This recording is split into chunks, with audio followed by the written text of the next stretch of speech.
기자 수첩으로 우리는 넘어가죠. 네. 뭐 가지고 오셨어요? 인문계를 졸업한 학생들, 인문계 학과를 졸업한 학생들이 취업 현장에서 외면당하고 있다. 그래서 인구론 아십니까? 인구론. 인구론? 뭐 인구 연구하는 학문이에요? 그게 아니고요.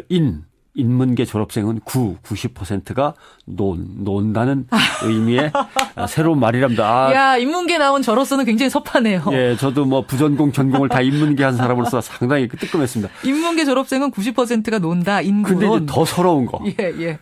전공이 인문학 쪽이라면 서류 통과 자체가 어렵다고 합니다. 슬퍼요. 근데 위로한다면서 하는 말이 그러게 왜 그런 과에 갔어? 왜 갔어? 더 취업도 서러워요. 안 되는데. 더 서러워요. 한국교육개발원 자료가 이제 신문에 난 거죠. 예. 건강보험 자료를 토대로 취업률을 조사했더니 예. 인문계 졸업생 취업률은 이공계의 절반보다도 안 됐다. 그래요. 국어국문과가 37.7, 교육학과는 25.8. 근데 공대로 가면은 해양공학과는 77.4, 기계공학과는 71.7. 차이 많이 나네요. 많이 나는 거죠. 많이 나네요. 이게 이공계 출신이 활용도가 높다고 보고 기업들도 이공계 출신을 자꾸 뽑는 거죠. 저는 이렇게 들으면서 근데 약간 희한한 것이 요즘 사회 속에서는 인문학 열풍 분다고 하잖아요. 그럼요. 그럼 면접할 때도 인문학이 중요하다 뭐 이런 얘기 하는데 결과적으로 보면 인문계 나온 출신들은 외면받고 있는 겁니까? 한국사 자격증 소지자는 가산점도 받아요. 맞아요. 기업 입시에서. 예. 현대자동차 입사시험 문제에 세계사 문제가 등장했습니다. 맞아요. 몽골 제국과 로마 제국이 발전한 사례가 현대차의 글로벌 전략에 시사하는 바를 쓰시오.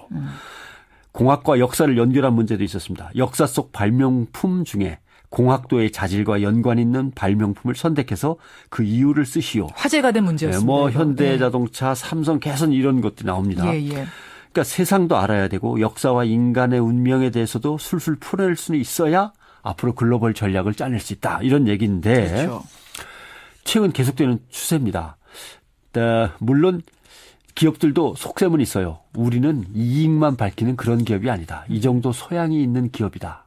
자기네 기업의 품위를 높이는 그런 이제 홍보 효과를 기대하고 이런 문제를 내기도 합니다만은 아무튼 뭔가 기업들도 인문학도보다는 공학도가 훨씬 낫다라고 하면서도 인문학적 소질이 있는 사람, 소양이 있는 사람을 뽑으려고 애는 쓰는 거죠, 분명히. 그러니까 말하자면 더 어려워진 거네요. 그렇습니다. 이제 공부할 공학 과목이 늘어난 알면서 거예요. 우리는 공학도 뽑을 건데 전제가 근데 인문학도 알아라. 이렇게 된 거예요.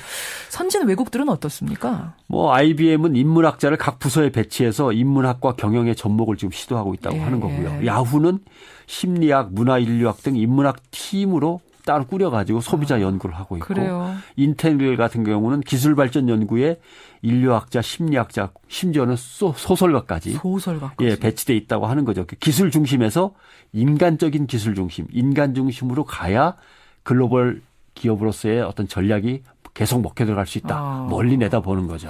그런데도 인문계 졸업생은 찬밥인 게 현실이다. 예, 국정감사 자료들 제가 찾아보니까요. 올해 없어진 학과의 30%는 인문계열 쪽 학과입니다. 그렇습니까? 예.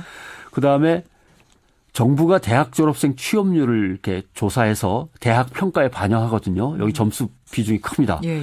인문계 학과가 많으면 당연히 평가 성적이 떨어지겠죠. 그러네요. 취업이 안 되니까. 예, 그러니까 이제 대학들은 인문계 학과를 없애는 건데 그래서 정부가 올해부터는 그럼 인문계 학과들 취업률은 성적 내는데 반영하지 않을게라고 양보를 했어요. 예. 그랬는데 대학들은 그러면 취업이 잘 되는 상경계나 이공계 학과를 늘려야 되는데 그 늘리려면 자금이 필요한데 그 자금은 인문계 학과를 없애가지고 이제 구한다.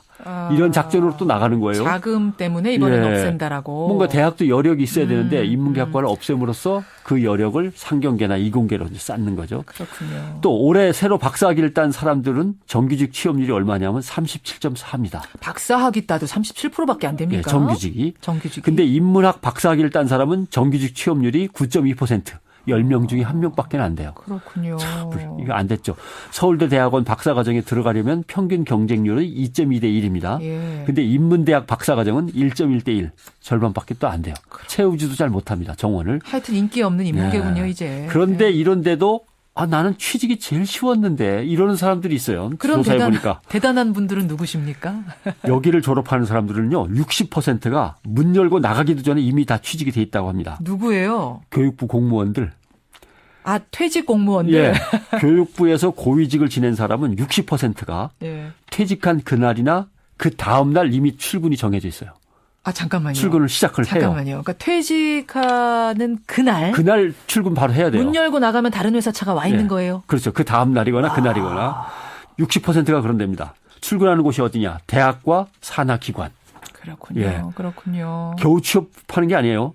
기관장, 감사, 상임이사, 사무총장, 정년을 보장받는 정년 트랙 교수, 알짜배기로. 예. 따지면 관료들이 자리를 그렇게 차지하니까 밀려서 박사들이 갈 곳이 없는 거죠. 그렇군요. 인문학 박사들은 특히나. 그러네요. 이게 뭘 의미하는 거냐 이게. 아무튼 이렇게 해서 학문이 갖는 사회적인 가치와 미래의 비전, 학문의 생태계가 파괴되는 겁니다. 4대강 사업하면서 자연 강이 파괴되듯이 학문도 이런 식으로 파괴되고 있는 거예요. 생태계가. 예. 이러면 안 됩니다. 인문학 제도 전반에 대해서 밑그림을 다시 그리고 균형 발전을 위한 청사진을 짜내야죠. 물리학, 화학 없이 생명공학, 기계공학 할 수 있을 것 같아요? 못합니다. 변상욱 대기자 수고하셨습니다. 고맙습니다.